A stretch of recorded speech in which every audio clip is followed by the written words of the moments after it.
Bonjour amoureux de la parole, heureuse de vous retrouver pour ce deuxième épisode de notre quatrième saison de podcast. Nous continuons sur le thème de la prière. Nous avons parlé la dernière fois de quelques erreurs que nous faisons dans la prière et une autre de ces erreurs, c'est que nous pensons que lorsque nous vivons dans le péché, nous ne pouvons pas repartir dans la présence de Dieu. Nous nous empêchons, nous nous coupons de Dieu, nous n'osons pas aller prier notre Dieu parce que nous vivons dans le péché, alors que nous avons besoin de son aide pour être lavés du péché, nous avons besoin de l'aide de Dieu et de son Saint-Esprit pour sortir du péché.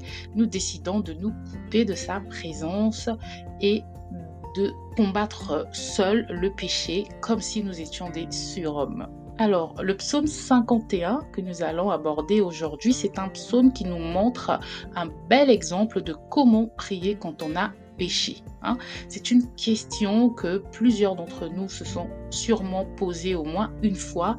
Comment prier lorsque j'ai péché? Je vous invite à lire l'ensemble du psaume 51 et à revenir m'écouter.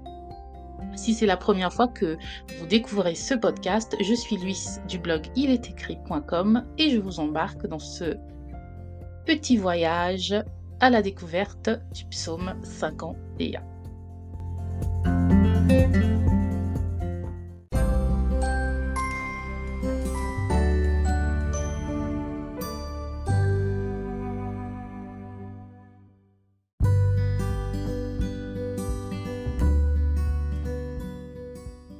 Alors, j'espère que vous avez pris le temps de lire l'ensemble du texte. Le psaume 51, c'est une prière de repentance et de recherche du pardon.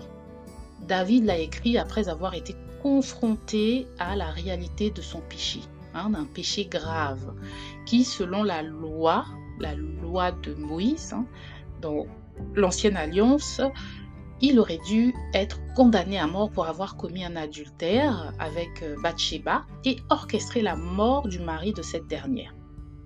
Donc c'est un psaume qui a été écrit dans un contexte assez tragique. Il a péché, il a commis un meurtre, il a commis un adultère et il a cherché à cacher son péché, car ce n'est que lorsque Dieu va lui envoyer son prophète Nathan que David va se repentir. Mais il va quand même nous montrer une forme de repentance très, très honnête et très humble devant Dieu. Je cite les versets 1 à 5. Use de grâce envers moi, ô Dieu, selon ta bonté, selon la grandeur de tes compassions, efface mes transgressions, lave-moi pleinement de mon iniquité et purifie-moi de mon péché, car je connais mes transgressions et mon péché est continuellement devant moi.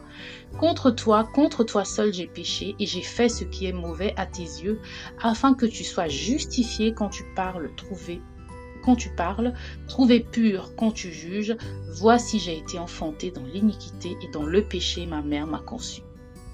Et dans les premiers versets du psaume 51, David exprime ses intentions sincères en demandant à Dieu d'avoir pitié de lui et de lui accorder son amour inconditionnel. Il reconnaît la gravité de son péché et supplie Dieu de le laver complètement de sa faute. Et David ne cherche pas à minimiser son péché, mais il se présente devant Dieu avec humilité et honnêteté.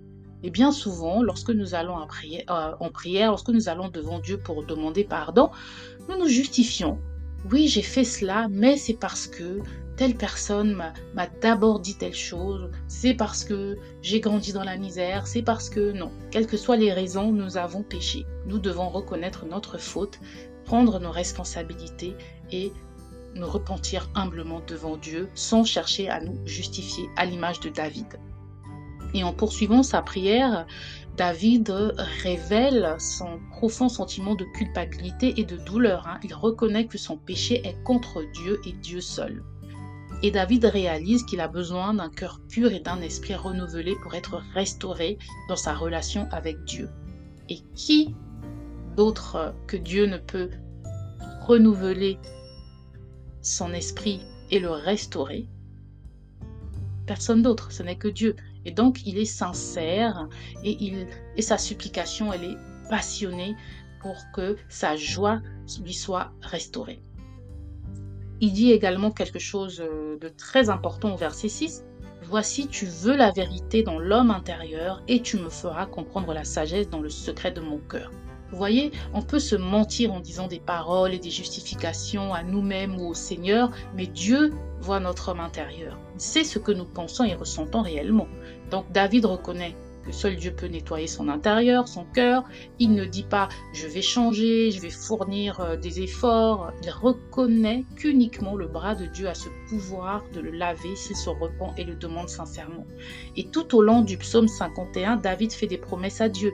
Il s'engage à enseigner aux autres les voies de Dieu, à louer Dieu avec un esprit reconnaissant et à offrir des sacrifices de louange. Il comprend que le véritable repentir ne consiste pas seulement en des paroles, mais également à des actions concrètes qui démontrent un changement et un cœur sincère.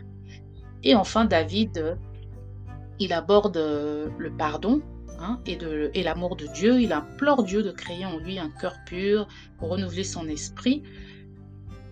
Encore une fois, parce que seul Dieu peut lui accorder le pardon qu'il recherche. Et David, il reconnaît que le pardon de Dieu est basé sur sa miséricorde et son amour, et non sur les sacrifices ou les bonnes actions humaines. Et donc, la prière de David, donc le psaume 51, je vous invite vraiment à le lire. Sa prière nous enseigne l'importance de la sincérité et de l'humilité dans la repentance véritable. Et ici encore, des thèmes que nous avons abordés par le passé, n'est-ce pas? La repentance et l'humilité. Et nous apprenons de David que Dieu accorde son pardon à ceux qui se tournent sincèrement vers lui, peu importe la gravité de leur péché. La prière de David est un exemple pour nous. David ne pouvait pas se laver de son péché sans demander pardon à Dieu. Il ne pouvait pas se battre, il était déjà dans le péché. Donc vous voyez que nul ne sert de rester loin de Dieu parce que vous pensez que vous êtes devenu trop sale. À l'exemple de David, qui a quand même orchestré la mort d'une personne, qui a quand même commis un adultère, si vous avez peur de repartir dans la prière, eh bien David vous montre que vous pouvez encore repartir, vous rapprocher de Dieu dans la prière.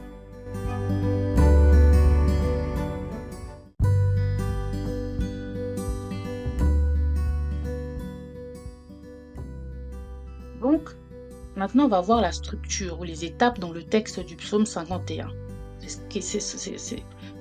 Ce n'est pas pour vous dire qu'il faut prier dans un ordre particulier, mais c'est pour que nous puissions comprendre ce qui doit se passer intérieurement pour nous, pour vraiment atteindre ce niveau-là de repentance et de sincérité devant Dieu. Donc d'abord, il faut reconnaître son péché.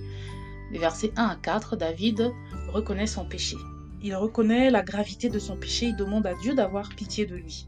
Il implore le pardon de Dieu et admet que c'est contre Dieu lui-même qu'il a péché. Et la première étape d'une confession consiste à comprendre ce qu'est le péché, déjà. Et David, il utilise 3 mots différents pour décrire le péché. Il utilise le mot iniquité, le mot péché lui-même et le mot transgression. Donc chaque terme a été choisi de manière significative. Voilà. Donc en hébreu, le mot iniquité, c'est avon-ou, qui veut dire perversité et dépravation. Effectivement, c'est un acte dépravé et pervers que de coucher avec la femme d'un autre. Le mot péché, c'est tchata en hébreu, qui veut dire manquer le but. Donc, il est allé contre la direction de Dieu, contre la parole de Dieu. Et le mot transgression, c'est le mot pécha, qui implique une rébellion contre l'autorité et la loi de Dieu. Et effectivement, en faisant tout ce qu'il a fait, il est entré dans la rébellion, il a désobéi à Dieu. Et c'est important de savoir définir ce qu'est le péché, mais aussi de savoir la nature de notre propre péché pour pouvoir se repentir sincèrement. Lorsqu'on ne saisit pas la gravité de nos actes, on ne peut pas se repentir sincèrement. C'est pour cela qu'on explique aux enfants, lorsqu'ils font des bêtises, pourquoi ce qu'ils ont fait est mal. La deuxième étape, c'est des versets 5 à 9 où il demande la purification et la restauration. Il reconnaît la nature, il reconnaît sa nature pécheresse. Il exprime le besoin d'être purifié intérieurement. Il implore Dieu de créer en lui un cœur pur et de renouveler son esprit pour retrouver une relation avec Dieu. Ensuite, il supplie Dieu d'être restauré. Hein. On pourrait mettre en fait la demande de purification et la supplication dans au même niveau, voilà. Donc des versets 5 à 12, on va dire que David, il demande aussi à Dieu de lui redonner la joie de son salut, de le soutenir. Donc vraiment, il demande la purification et il demande la restauration de sa joie spirituelle. Ensuite, des versets 13 à 17, il s'engage envers la justice et l'enseignement. Hein. Il promet de partager ses expériences de pardon, de restauration avec d'autres personnes. Il s'engage à enseigner les voies de Dieu. Donc, pour nous, dans la vie, ça peut être qu'on s'engage devant Dieu, de ne plus commettre ce qu'on a fait et aussi, surtout, de témoigner, de lui, de témoigner de ce qu'il a fait dans notre vie, de comment il nous a restaurés. Ensuite, des versets 18 à 19, il reconnaît que les sacrifices extérieurs ne suffisent pas pour obtenir le pardon de Dieu. Et il comprend surtout que ce qui plaît à Dieu, c'est une repentance sincère, plutôt que des rituels vides de sens. Et au fur et à mesure que le psaume progresse, on observe une évolution dans la prière de David. On passe de la reconnaissance du péché à la demande du pardon et la purification, puis à la recherche de la restauration de la relation avec Dieu. Donc vous voyez que le plus important, c'est vraiment restaurer la relation avec Dieu. Il ne cherche pas, il ne dit pas restaure avant tout ma réputation, j'ai peur de ce que parce que c'est quand même un roi, de ce que mon peuple va penser de moi, etc. Non, il veut avant tout maintenir une relation avec Dieu. Et donc, ma prière pour toi qui m'écoutes aujourd'hui, si tu as gravement péché, n'aie pas peur. Repens-toi sincèrement devant ton Père. C'est lui qui va te relever, qui va te laver. Il est plein de grâce et de pardon. Ne combat pas seul. La chair est faible. Que pouvons-nous être humains? Seuls devant le péché, nous ne pouvons rien. C'est seul Dieu qui peut nous laver, qui peut nous nettoyer. N'ayons pas peur. Si tu veux vraiment changer, si tu veux te relever, appelle à l'aide vers ton Père. Jésus est là. Il est le chemin. Il est le seul chemin vers la vie. Et c'est lui qui va te relever. Donc, sois humble. Va vers lui avec un cœur sincère et repentant. Si ce partage vous a édifié, merci de liker, partager, pas moi, mais la parole. Ciao!